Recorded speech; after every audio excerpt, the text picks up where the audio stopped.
मानवी जीवितास गंभीर धोका निर्माण करणारी बनावट देशी दारू तयार करणाऱ्या कारखान्यावर शिरपूर शहर पोलिसांनी धडक कारवाई करत संपूर्ण कारखाना उद्ध्वस्त केला। या कारवाईमध्ये बनावट टँगो पंच देशी दारू तयार करण्यासाठी वापरलं जाणारं साहित्य, स्पिरिट, मशिनरी तसंच हजारो रिकाम्या बाटल्या असं तब्बल 3,10,400 रुपयांचा मुद्देमाल जप्त करण्यात आलाय।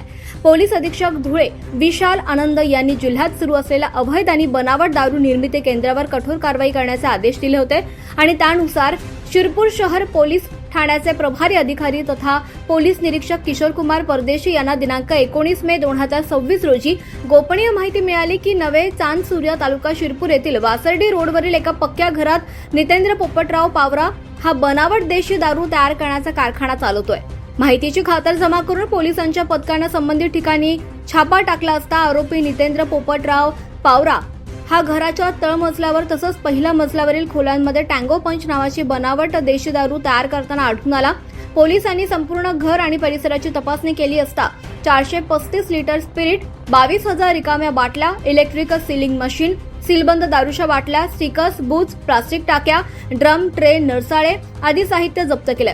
या कारवाई दरम्यान जप्त करण्यात आलेले स्पिरिट आणि इतर रासायनिक साहित्य हे मानवी आरोग्यास अत्यंत घातक ठरू शकतं अशी प्राथमिक माहिती समोर आली।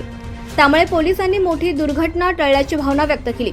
या प्रकरणी शिरपूर शहर पोलीस ठाण्यात गुन्हा रजिस्टर क्रमांक 214/2026 अन्वये भारतीय न्याय संहिता कलम 123 तसंच महाराष्ट्र दारूबंदी कायदा कलम 65 क ड ई फ 81 आणि 83 अंतर्गत गुन्हा दाखल करण्यात आलाय।